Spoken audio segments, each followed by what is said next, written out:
It's no secret we live in a culture that values, glorifies the hustle lifestyle. And don't get me wrong, I love to work hard. One of our core values in our agency is achievement, but I don't see value in working nonstop, burning yourself out, grinding for the sake of grinding, rather than grinding for a purpose, spending time on clients who don't deserve your attention and are just going to be a pain in the butt for the rest of your career. Today on the show, I want to talk to you about how to achieve sane productivity. I saw a blog the other day. It said 3 tips for insane productivity. And I said, that makes no sense. Why would you want to go insane while being productive? In other words, I want to talk to you today about how to get stuff done, move the needle without spiraling into burnout, messing up your personal relationships, and making you hate your life. So if you're looking to strike a better, what they call work-life balance, if you want more margin in your life, and you want to find ways to work smarter instead of harder, this episode is for you. And as always, I'm joined by my awesome co-host, Eric Gastring, the Mardigian Agency. So what is sane productivity? It's the opposite of insane, right? Yeah. Well, so what's you just insane said, mean? what you just said What's about insane the insane marketing plan that you had for sales, insane. It's insane. So pushing your boundaries in an unhealthy way. And the definition of insanity is obviously doing the same thing, expecting a different result, right? That's what a counterintuitive title to something, right? It's like, hey, insane productivity. By definition, insanity do the same thing is not productive. Expecting a different result. Yes. So it's, here's the reality of it. However you start your business is typically how you end your business. Most of us have bought into this lie that if you hustle, or in the insurance industry, if you grind and bind, there you go. Grind and bind, and you do it enough for long enough, eventually you'll get the time freedom to do the things that you really want to do, like enjoy your spouse and kids. Well, I hustled. We've been open for 6 years now, and I pushed it hard. And what I found after 6 years is that my kids kept getting older, even if I was working hard. So for me, the next 10 years of my life, a good friend John Mashney said this to me the other day. He goes, the next 10 years of my life are the most expensive. And I was like, yeah, because your kids cost a lot of money. He's like, no, you're going to have to pay me a lot of money to give you my time, because in the next 10 years, my kids are all going to be grown up. And so rather than waiting until I'm 60 to enjoy my life, I'm going to enjoy it right now. And if somebody wants to take time away from that, they better pay me a lot of money for it. Amen. And so, it's that mindset. Time freedom is now, it's today, it's not 10 years from now or 5 years from now. And if you start that habit, short of some type of guide or coach who's helping you, preventing you from walking down that path of grinding forever, or short of a mental breakdown that causes you to reevaluate your life priorities, you're not going to change. How much different would our beginning stages of the agency be if we had consulting the way that we do it for people, new agents? Oh yeah, night and day difference. And that's what a lot of people don't realize is that it's, if you have so we all kind of start in the business, and it's the first phase of insurance agency ownership is and I think this applies to most businesses, but most service businesses, is the entre experiment. I'm just trying to figure out whether this is even going to work, and what does work, and how does it work. And so you end up throwing a bunch of stuff to the wall, hoping something sticks, and you just feel like you're going insane because you're doing the same thing day after day after day, and you're expecting a different result, but you're getting the same one, which is flat revenue. So and insanity. Yeah. So you're averaging $12,000 a month in gross commissions, and you're doing that, and every month you're trying something new. I actually made an excuse for myself. I don't know if you remember this, but I used to make an excuse for us that our industry is moving so fast that we have to reinvent ourselves every 6 months. That was my way of saying, I don't know what the heck I'm doing. And so I'm going to keep changing. I'm just going to keep changing it and things. hoping that it at some point makes our revenue go up. But if you look at our actual growth marks, it was whenever we built an infrastructure to support growth that we grew. 100%. That's reflective, of course, right? Like, I didn't know it at the time. Hire an additional CSR, suddenly the business grows. Why? Well, maybe it's because my agents aren't spending as much time servicing. Okay. So we bring out another salesperson. Now everyone's working a little less, but they're making the same amount of money. Why is that? Oh, because there's another person helping the boat, kind of row the boat in the right direction. So we don't have to work as hard. And so if you're listening today and you want to be more productive, the answer is not just freaking going insane. The answer is truly building sales systems and then scaling those systems. And so if you build a sales system, and by definition, a system is a system when you're not doing it. So if you have to do it, it's not a system. If you can't delegate it to somebody else effectively, it's not a system. So glad you said that. That's so awesome. And then you scale the systems, and that involves hiring the right people and some other complexities. But today we want to talk about two key things that I see all insurance agents in particular erring on. And that is the concept of margin and the concept of capacity. So why is it important to create margin within your day then, Luke? Because you will go insane if you don't. Explain how you do that. Well, I'm going to talk about the opposite. Okay. Okay. So I'm really successful. People really like me. Gosh darn it. And so people want to book appointments with me. And my management told me that I need to run 15 to 20 appointments a week if I want to be successful. So what would happen if I ran 30 appointments a week? And so I'm going to stack 3 days and I'm going to have an appointment every hour on the hour. And I'm just going to be a madman because I know I can do it and I can push myself and I can take care of a lot of people. And so you go into your Wednesday and you have a 9 o'clock, 10 o'clock, 11 o'clock, 12 o'clock, 12:30, 1 o'clock, 1:30, 2 o'clock, 3 o'clock, 5 o'clock, and 7 o'clock. You're running 10 appointments that day or whatever. And you get into it and then you're 4 appointments in and you haven't even done the back end work for the first appointment that you did. You didn't even take care of the first person. You just had a meeting with them. And do you even remember what you guys just discussed? Not unless you took copious notes. And copious notes that someone else can understand because you're not going to get to it because you're working till 7 o'clock that night.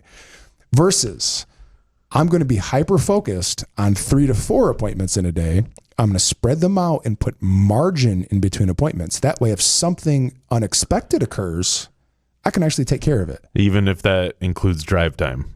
Yes. There's a multitude of reasons why you would do that, Yep. but it's the right way to handle it. Well, let's say if I'm in Lansing, Michigan, and I have an appointment in Traverse City, Michigan, it's a 2 hour and 45-minute drive. I'm going to block 4 hours for that drive. Yep. What if I get a flat tire? What if I run into construction? What if just before I walk out the door, my 10-month-old baby decides that his diaper's dirty and I need to help my wife change it because it's all over the place. It's a blowout and we got to get him in the shower. Well, if I didn't plan that margin in, I'm running late. And when I'm running late, I'm stressed. Yep. I'm maybe even pissed off.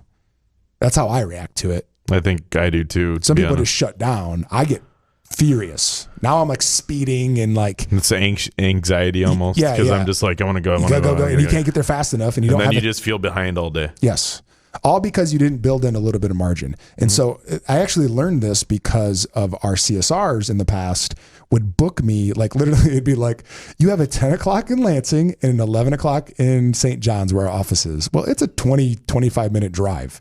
It's like, okay, so I have a 15-minute 10 o'clock. Like that's how much time I have. Like, why would you book me back to back? Oh, I guess I didn't think about that. Yeah, most people don't. And then the ownership of recognizing that we need to be clear with educating our team, Yes. especially the people that are working on our scheduling, Yes. to understand that there needs to be margins as well and why. Yep.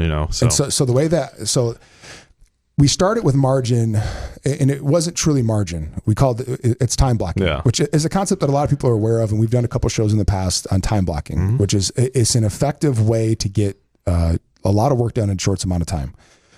Deep Work by Cal Newport is the book that a lot of that's based off of, where he actually talks about deep work, and he's like, so his ultimate iteration is not just time blocking short amounts of time, but even months to learn new skill sets. Where people would quit their jobs and for 3 months they'd study coding, and now they're like one of 10 people in the world that understand how to write this specific type of code, and now they get paid $100,000 every time they walk into a business for 2 hours of consulting. Well, that is to me the ultimate way to build margin and capacity. So margin is room for error. Mm-hmm. Capacity is how much can you actually handle and how much can your organization catch on the back end. So if I run 10 appointments, but I have a really good organization and I have a personal assistant or a customer service rep who can manage all my back end, I can run 10 appointments in a day. And so I'm to a point where I can do that. I literally hit 2 clicks on my Remarkable. The review paperwork goes right to my CSR. They make the changes. They ask questions if they have them, if it's not clear. and they print the review form and it goes into the file. But you have to do that in a sane way where you understand that you're growing your capacity and you have the infrastructure You actually have to have infrastructure to behind catch you, that, which would be your staffing and systems. Right. And what you just said, a review form. Well, and I don't even want to dig into systems. We need to do Tracy, we need to do an episode on systems because I hear that word thrown around a lot. I hear veteran agents all the time. Well, thankfully, we have a system for that. And I'm like, you're the only agent in the office, so it's not a system because that means you're still doing it. So by definition, it's not a system. If you're doing it, because it's not somebody else doing it. Yes, a system means you can take that, put it in someone else's lap, and they run it identical to how you would have done it. Mm-hmm.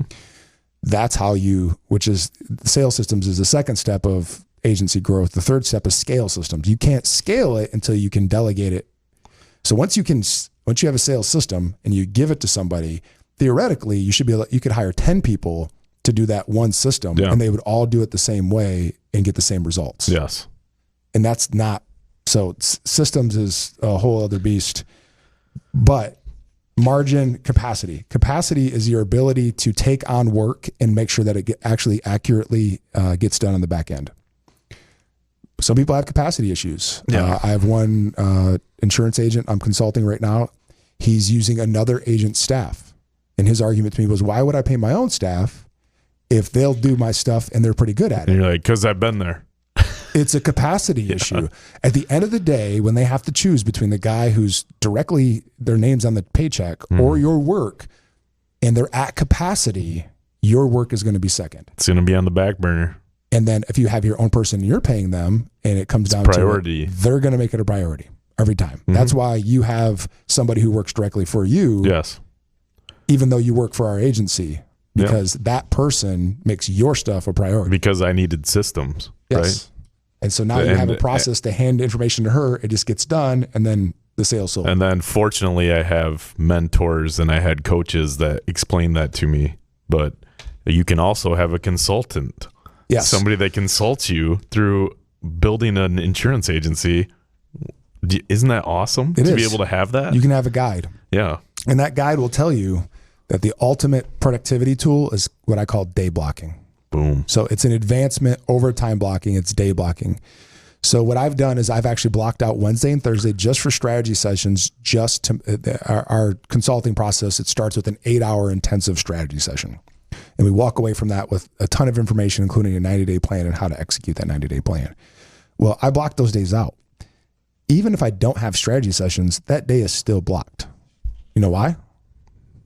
Because it's a routine. Because it builds in margin. Oh, there you go. Yep. So now I have an entire day, maybe 2 days in that week, where I don't have any appointments, and now I can catch up from all that to-do list stuff. I can theoretically knock it all out in one day. Or even better, I take the day off and I relax with my family because I blocked that day becomes mine. I own my time. So many business owners are running so fast trying to do so much and then they time block 3 hours for sales. Well, what if you blocked an entire day and you don't have anything on the calendar and you just go out and, for our world, we just go and you talk to business owners because you have nothing else going on that day. You have no other appointments. You have no other things that you are accountable to. You can just go run your day the way you want to run your day.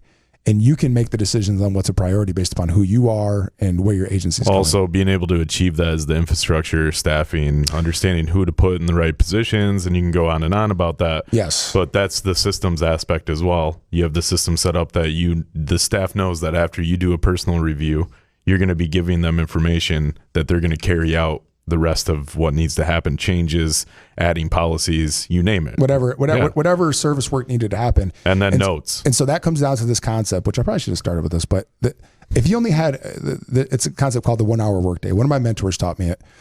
If you only had an hour a day to work, how would you prioritize that day? You would have to either decide that it's something only you can do, it's something that you need to delegate, or it's something you need to dump and it's not going to get done because you only have an hour. So what are you going to do? You're not superhuman. You're not Superman. You're not going to get all 8 hours of work done in an hour. That's how you have to treat every single day. Because if you only have an hour, you knock out that work first thing, delegate everything else that can be done by the team, which you should have a team and systems in place to catch that stuff. And then if it's not going to get done or doesn't need to get done because it's just not important, then it needs to get dumped and you need to tell that person it's not going to get done. Yeah.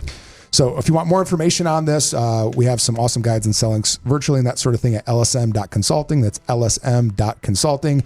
That's our consultant wing. And as always, you can connect with us at the Mardigian Agency on Facebook and Instagram. That's Mardigian, the Mardigian Agency.